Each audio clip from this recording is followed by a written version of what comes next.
The CW is currently producing a new show at the Arrowverse, which will probably air, it seems, in October 2020, as they're gonna begin filming in spring 2020. But this is a spin-off show from Supergirl, starring Tyler Hoechlin and Elizabeth Tulloch as Clark Kent, aka Superman, and Lois Lane, respectively. The show will focus on Clark and Lois raising their son John, and I'm guessing also it'll focus on the aftermath of the crisis, which both of those things together definitely sounds very similar to the Superman Rebirth run, where Clark and Lois, it did focus on them raising their son John, while also dealing with the aftermath of a big event, which introduced a new version of Superman, or a version of Superman into a new world, kind of. It is very similar here, as it seems like Superman and Lois, along with Supergirl, will take place on Earth 1, or at least maybe Earth 138 combined or something. We don't know the full details of that yet, but it does seem like not only will it focus on Clark and Lois raising their son John, but also the aftermath of the crisis. Now, I am actually pretty excited for the show. I think that the cast specifically is really good. Tyler Hoechlin as Superman, I think, is great. And then there's Elizabeth Tulloch's Lois Lane, who I wasn't convinced was very good from Elseworlds, but after Crisis, I don't know why, like, she's just so different. Maybe she started acting differently, maybe they've written her differently, but she's so much more likable, and she's so much more like Lois Lane, that after that Crisis, they are both probably my second favorite portrayals of these characters ever. Tyler Hoechlin only behind Brandon Routh, which I was convinced from the Crisis, and Elizabeth Tulloch, at this point, probably only behind Erica Durance, so already a very, very good cast with a lot of potential for this show, but there are definitely a lot of hurdles that this TV show has to jump over to end up being good, with all the criticism that this version of the character has drawn, the criticism that the CW as a whole has drawn. In this video, I wanted to go over a couple things that I think they need to do for this show to end up being successful, or to just end up being good, with a couple other things I just want to see, because it would be cool to see that. With that in mind, let's go over the top 5 things we should see in Superman and Lois so that it can end up being a good show, starting with number 5. Superman has a very, very large rogues gallery, one of the largest in comics, only really behind Batman and Spider-Man, as well as The Flash, who have bigger rogues galleries than he does, but he definitely has a very big rogues gallery, which can be used on this show. Sadly, though, Supergirl doesn't have a very big rogues gallery, so they used a lot of Superman's villains on the show, and not a lot of them were done well. The only one that really was done very well was Lex Luthor, who I think was actually the best live-action portrayal of Lex Luthor ever, which I think was a little bit more of a controversial statement during Supergirl Season 4, but now that Crisis is there, it seems like a lot more people are warming up to the opinion that Jon Cryer is the greatest live-action Lex Luthor ever. But then there's the rest of the Superman villains who appeared in Supergirl, some of whom were pretty good, or at least decent, like Manchester Black, Mr. Mxyzptlk, even though he doesn't exactly look anything like the comic book character, and Parasite was as good as Parasite can be, but everybody else, the likes of General Zod, who barely appeared, Cyborg Superman, who was terrible and made no sense, Metallo, who's a little bit over the top, Toyman also barely appeared, Silver Banshee and Livewire, way too over the top, way too cringy, Bloodsport rarely appeared, Reactron also definitely didn't really appear very much, and Morgan Edge. All of those villains, all of those characters were used on Supergirl, even though they're Superman villains, and almost none of them were done well. With that in mind, I think that in the Superman and Lois TV show, they still can use all of these villains, even though almost all of them are either currently dead or inactive as villains. The way they can use them is through the Crisis, through reboots and retcons. Mark Guggenheim apparently told all of the showrunners behind all of the shows that they can use the Crisis as an opportunity to retcon and reboot. It is possible we're already seeing that with a villain, Mr. Mxyzptlk, who appeared in one episode of Supergirl Season 2, but is returning for Supergirl Season 5. However, he's played by a different actor. It is possible that they're using the Crisis to reboot this character, even though Mr. Mxyzptlk is one of the only characters who I think wouldn't really be affected by any multiversal changes, since he's a fifth-dimensional imp, but maybe in this version of the multiverse he is affected, and because of that he is going to be different, he's going to be retconned, and I think they could do that with literally every Superman villain who ever appeared on Supergirl, either because they're dead in this universe, or in this multiverse or whatever, or the actors that played them weren't very good, or maybe the characters weren't very good, and they could use them as a second chance in Superman and Lois, which I think they definitely should. Like I said, the likes of General Zod, Mxyzptlk, Cyborg Superman, Metallo, Parasite, Toyman, Manchester Mr. Black, Livewire, Silver Banshee, Bloodsport, Reactron, Morgan Edge, and every other Superman villain who isn't Lex Luthor who appeared on Supergirl could be retconned and could be rebooted for Superman and Lois, because it'd be a shame for all of these villains who were wasted on Supergirl or just not done very well to never go up against Superman or to never be used again, because there definitely can be interesting takes on these villains in Superman and Lois where they specifically go up against Superman. With that in mind, that's something I definitely think they should do in this show, but it is number 5 on the list because they don't necessarily need all of these villains. It's just some of them that I think they can use again.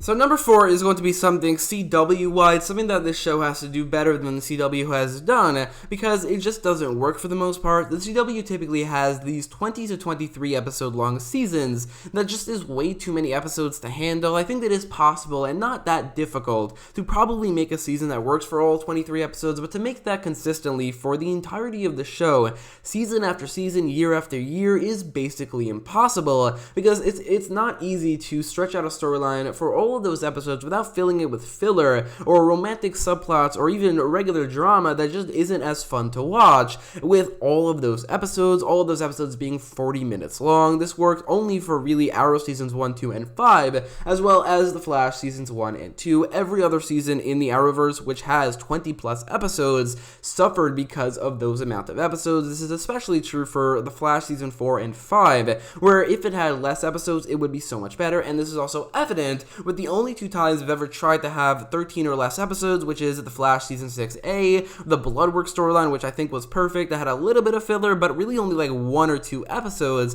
with every single other episode being significant for the storyline with the Crisis setup and the Bloodwork storyline. There was also Arrow Season 8, which was in the exact same year, which also only 10 episodes, and it worked perfectly. With that in mind, Superman and Lois, I think, should, instead of being the typical 20 to 23 episodes long seasons that we get, should be closer to 8 to 13 episodes long. Because of that, we could avoid the dramatic subplots, the romantic subplots, which aren't really all that necessary, as well as filler, villains of the week, storylines that go on for way too long, villains that lose their menace over the course of the season, because they keep on recurring over and over again, which was very evident with Cicada in The Flash Season 5. Because of this, I think Superman and Lois should have 8 to 13 episode long seasons, maybe closer to 13 episodes, which is really typically what a TV show gets, like 10 to 11, 12, 13 episodes, because 23, 22, even 20, it's just way too much, so I'm hoping Superman and Lois has shorter seasons.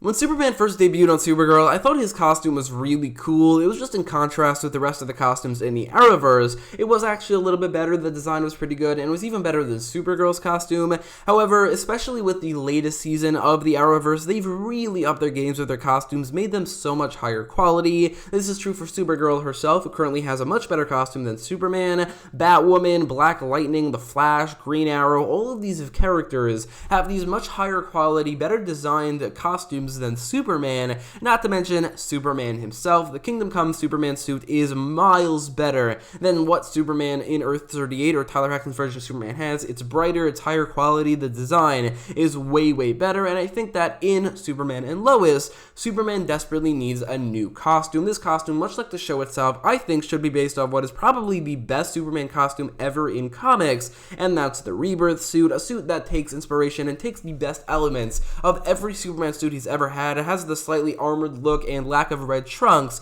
of the New 52 costume, which I think is way better, and also the brighter blue of the pre-New 52 Superman suit, making, I think, for the best comic Superman suit that the main regular version of Superman can have, and I think it could look great in live action with the same material of the Crisis on Infinite Earth's Kingdom Come costume with the design of the Rebirth suit, and that's what Tyler Hoechlin's suit should look like in Superman and Lois, because his current costume is just a little bit outdated and has been outshined with not only every other superhero in the Arrowverse, but also another version of Superman himself. So in Superman and Lois, he needs a costume update.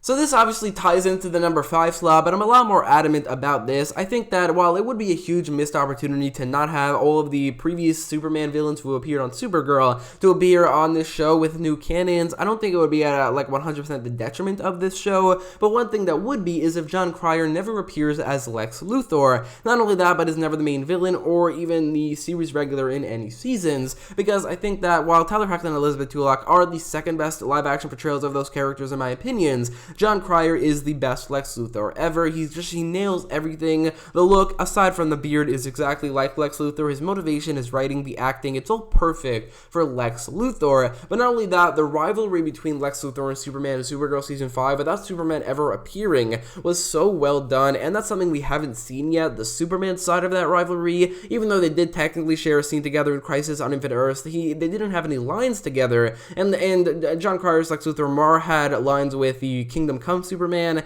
as well as even the Smallville Superman or the Smallville Clark Kent. So that's one thing I really want to see in Superman and Lois. Maybe this is going to happen. It is very likely. Maybe they didn't have any scenes together because they thought, we're going to see that in Superman and Lois. Why not we focus on Lex Luthor having a rivalry with these other versions of Superman, which is something that we're never really going to see again. So hopefully that was the case, and hopefully Jon Cryer is a series regular in Superman and Lois, the main villain of one or even more seasons, but also just a recurring behind-the-scenes villain for every single season going forward, because this is the best live-action portrayal of Lex Luthor, and this is a Superman TV show where Lex Luthor has a very good rivalry with Superman already. It would be the biggest missed opportunity ever if he doesn't appear and is a recurring series regular in Superman and Lois, so I really hope that's where they're going. Before we get to number 1, I have a couple honorable mentions that I wanted to go over, including I really want this show to further expand the Legion of Superheroes with the return of Mon-El and Saturn Girl, and potentially even Brainiac 5, potentially using the new storyline from the comics, which is very, very recent, only like a month old at this point, where John Kent, the son of Superman, is recruited into the Legion of Superheroes. When it comes to Brainiac 5 being on Supergirl, he is a female version of the character is going to appear in the season, so maybe he's being replaced by that while he moves on to Superman with the rest of the Legion of Superheroes, but that is certainly something I want to see. Another thing I want to see is, with seemingly the Super Sons being implemented, I really want this show to introduce Batman, show the frenemyship between Clark and Bruce, and have them be old friends, which in this universe, it does seem like they are. And the final thing, it's just a couple other new Superman villains that should appear, like Brainiac, Bizarro, Doomsday, Mongol, and maybe even Darkseid, could all make their appearance and debut in Superman and Lois. With that in mind though, let's get straight into number 1. So this version of Superman certainly has drawn in some, a lot of criticism for various things. The way the cape connects to the costume has drawn up some criticism. I don't really have a problem with that whatsoever, but I guess they could change that for the show, if just to calm people who have a problem with that down. But also the fact that Tyler Hoechlin, or the opinion that he doesn't really look all that much like Superman. I do agree he looks less like Superman than the likes of Brandon Routh or Henry Cavill, but I don't really think that I mind that much, because compared to Henry Cavill, I think he feels a lot more like Superman, and he is also very close to feeling like Superman to Brandon Routh. So those are not really criticisms I agree with. Also, people say that he's a little small compared to the other Superman, which again is not really something you could help. I guess he could bulk up a little, but these things don't really matter that much because he feels like Superman. But one criticism I 100% agree with is the way he's written in Supergirl Season 2, Elseworlds, and Crisis on Infinite Earths just wouldn't work for the show, and hasn't worked a lot in his appearances.